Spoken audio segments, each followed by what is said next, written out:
Okay, last one on 8.4 here. Metal plate with a constant density of 2 grams per square centimeter has a shape bounded by the curve x squared.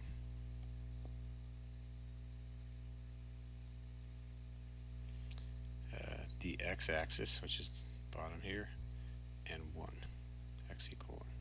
So we've got this plate here, and the density at any x value is given by 2 grams per square centimeter. Okay, we're going to find the total mass of the plate and the total, so A.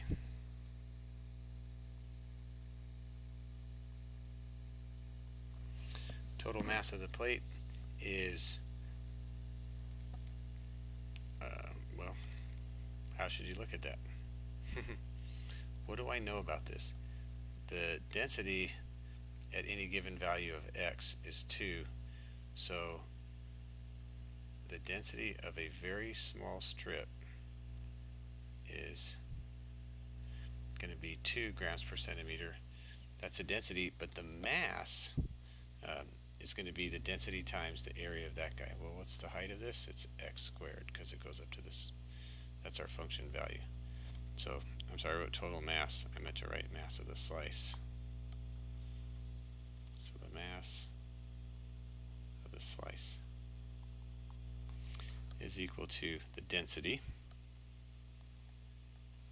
times the area, which is 2 times x squared delta x. So then the total mass, we're going to integrate from 0 to 1 of 2x squared dx. And if you do that, you end up with, looks like 2/3 gram. Okay? You guys can do that. Make sure you got it handled. Let's see, sketch the plate.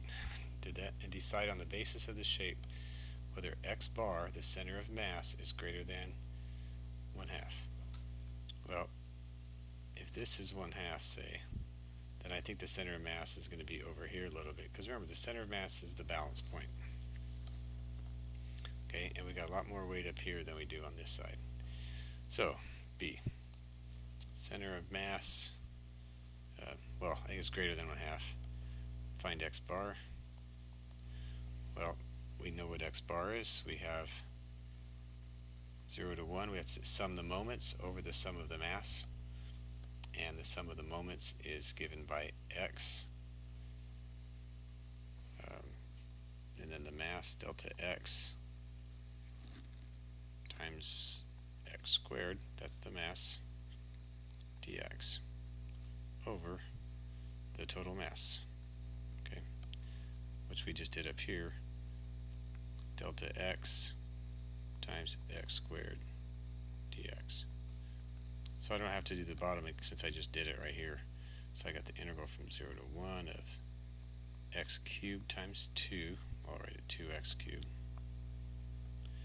dx over the integral of 2x squared dx from 0 to 1. And the denominator is 2/3, because we just did that right up here. And the numerator, if you do the numerator, you end up getting, looks like 1/2. And so if you, is that right? Yeah, so that'd be 3/4.